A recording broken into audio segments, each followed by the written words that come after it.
Hello and very warm welcome to Scaler Academy NET JRF. मैं आज आपको बताने वाला हूँ कुछ सिंपल टिप्स के बारे में जिसकी मदद से आप क्रैक कर सकते हैं JRF in very first attempt. This is my very first video, so start करते हैं इंट्रोडक्शन से। My name is Ashish Kesarwani. I did my masters in political science and cleared UGC net JRF 2021 very first attempt. Currently I'm a research scholar in a reputed university. So coming to the important part of the video, the tips. Yes, solve one set of PYQs of paper 1 and 2 each without guessing to know your position. To know your current level of knowledge in respect to this exam, आपको करना क्या है, paper 1 और paper 2 दोनों का एक एक set solve करना है।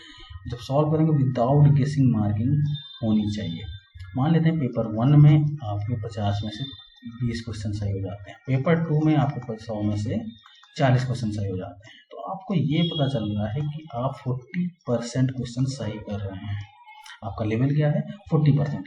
कट ऑफ कितना जा रहा है, मान लेते हैं 75 to 80%, एक सेफ स्कोर है जेआरएफ के लिए। तो आपको पता हो जाएगा कि 35 to 40% के लिए आपको अभी और काम करना पड़ेगा।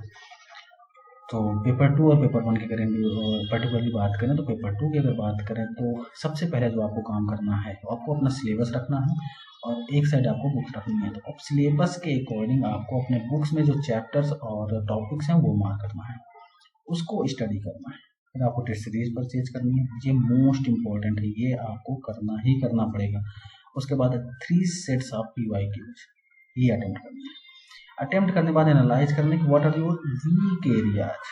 वीक एरिया जब आपको पता चलेगा उस पर आपको काम करना है, ठीक है। जब आप अपने पीजी की बुक्स में नेट सिलेबस के अकॉर्डिंग मार्क कर रहे होंगे तब आपको पता चलेगा कि पीजी की बुक्स में बहुत सारे टॉपिक्स ऐसे हैं जो सिलेबस के अकॉर्डिंग नहीं है। तो उसके लिए आपको ज़्यादा बुक्स यूज कर सकते हैं, ओपन सोर्स मटेरियल यूज कर सकते हैं, यूट्यूब की हेल्प ले सकते हैं, गूगल की हेल्प ले सकते हैं, जो आपको सूट करे।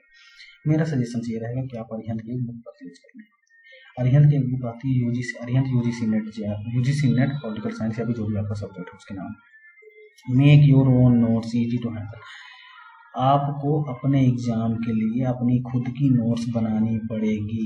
क्यों? क्योंकि एग्जाम्स होता है fact oriented. Fact oriented concept भी पूछते हैं लेकिन फैक्ट ओरिएंटेड एग्जाम है, तो आपको अपने नोट से पढ़ने में ज़्यादा फायदा होगा, ज़्यादा जल्दी आप रिवाइज कर सकेंगे। Point number 6, self study and limited time. Yes, जो भी स्टूडेंट सेल्फ स्टडी कर रहे हैं, जो कोई कोचिंग में इनरोल नहीं है, उनको मेरा सजेशन ये है कि आप PhD मत करिए यहाँ पे, आप अपना रिसर्च ही मत स्टार्ट कर दीजिए। टॉपिक को लिमिटेड तरीके से पढ़िए। अगर कोई टॉपिक हार्ड टॉपिक है, very less chance of questions हैं in the paper, skip it very cost. मैं रिकमेंड नहीं करूँगा, मैं सजेस्ट करूँगा कि आप ऐसा काम करिए। लेकिन अगर ऐसी सिचुएशन बन जाती है कि आप पूरा सिलेबस कवर नहीं कर सकते हैं, तो मेरा सजेशन ये रहेगा कि आप कुछ टॉपिक स्किप करें, लेकिन वो सोची समझी चीज़ें होनी चाहिए कि ऐसे ही नहीं कि आपको ये चीज़ नहीं पढ़ना आप छोड़ दें। जो टॉपिक हार्ड टॉपिक हो और साथ में चांसेस कम से कम हो क्वेश्चंस पेपर में आने के लिए, वो कैसे पता चलेगा, वो आपको PYQ सॉल्व करने पे पता चलेगा, ठीक है। आगे आते हैं। After finishing all the materials which you needed to study, attempt mock test. जो भी चीज़ें आपने पढ़ी हैं, सबसे पहले चीज़ आपने अपनी पीजी की बुक्स से पढ़ लिया, ठीक है। उसके बाद आपने कोई बुक्स ले ली, अरिहंत ले ली, जिससे जो भी ले ली उसमें से पढ़ लिया। आपको यूट्यूब यूज करना था, गूगल यूज करना था, जो भी था आपने एक बार पढ़ लिया। उसके बाद आपको मॉक टेस्ट अटेम्प्ट करना है। ये मॉक टेस्ट आपको हेल्प करेगा बताने में कि आपने कितना इम्प्रूव किया है। मान लेते हैं पहले आपका 40% सही हो रहा था, 5% से 10% आपका बढ़ गया, तो ये आपका 5% 10% यहाँ से बढ़ेगा। ये आपको पता चलेगा कि आप इस समय 50% पे आ रहे हैं, ठीक है। नाउ रिवाइज करें। Attempt revise and attempt mock test and write elaborated answer of questions in your notebook that you either guessed or marked down, learn it. ये पॉइंट बहुत ही ज़्यादा इंपॉर्टेंट है, ये पूरे प्रिपरेशन में सबसे ज़्यादा हेल्पफुल होगा आपके लिए।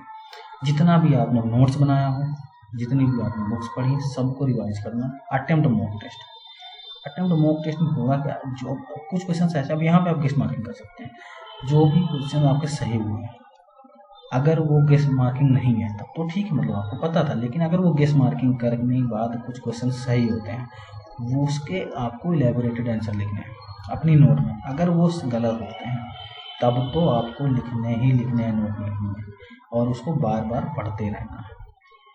Repeat it again and again. आपने जो नोट्स जो बनाई है उसको बार बार पढ़िए, साथ में जो इलेबोरेटेड आंसर लिखे उसको बार बार पढ़िए और मॉक टेस्ट दीजिए। और ये प्रोसेस आपको बार बार रिपीट करते रहना।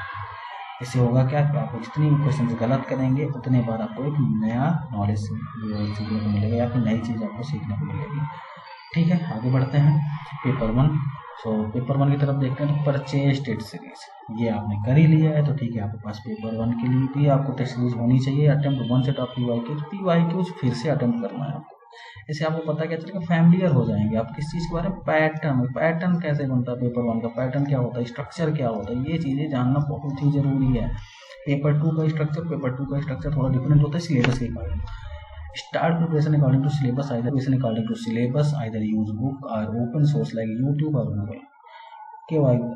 KVS Madan recommended। आपको सिलेबस के अकॉर्डिंग प्रिपरेशन स्टार्ट करना है। आप प्रिपरेशन के लिए या तो यूट्यूब का सहारा ले सकते हैं, गूगल का ले सकते हैं, या कोई बुक्स ले सकते हैं। मैं सजेस्ट करूँगा KVS मदान की एक बात थोड़ी मोटी होती है, ईजी टू हैंडल नहीं होती, लेकिन एक बार पढ़ें, अंडरलाइन करें, उसके बाद नोट मेकिंग करें, उसके बाद आप अपने नोट्स से बार बार पढ़ते रहें। मेक योर ओन नोट्स, भाई आप पढ़ रहे हैं जहाँ से भी पढ़ रहे हैं उसका अपने नोट्स बना लीजिए। ईजी टू हैंडल होता है, एग्जाम टाइम में बहुत ज़्यादा हेल्पफुल होता है। बार बार क्योंकि ये एग्जाम डिमांड करता है बार बार रिवीजन करना और PYQs अटेम्प्ट करना। तो बेटर ये है कि आप अपना खुद का नोट्स बनाइए, जल्दी रिवाइज होगा और आप ज़्यादा से ज़्यादा PYQs अटेम्प्ट कर पाएंगे। Do not left any unit, every unit have weightage of 5 questions in the paper. ये बहुत ही ज़्यादा इंपॉर्टेंट है। 10 यूनिट्स होते हैं पेपर 1 में। 10 यूनिट्स में सभी में से 5-5 क्वेश्चन आते हैं।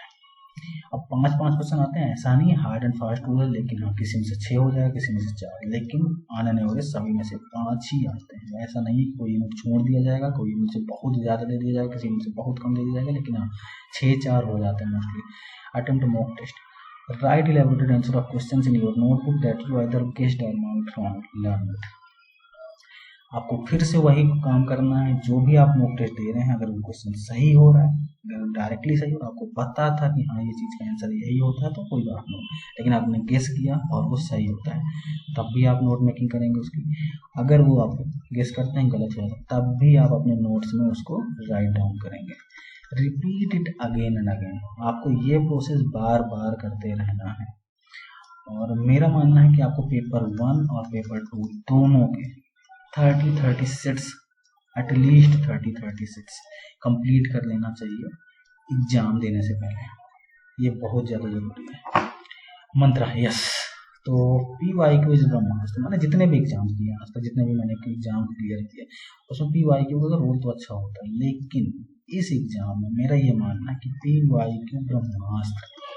PYQ है, मॉक टेस्ट जितना ज़्यादा से ज़्यादा दे दें आप, जितना ज़्यादा से ज़्यादा सैंपल पेपर सॉल्व कर रहे हैं, ये आपके लिए ब्रह्मास्त्र बनेगा। ये आपको एग्जाम क्लियर करवाने में सबसे ज़्यादा हेल्पफुल होगा।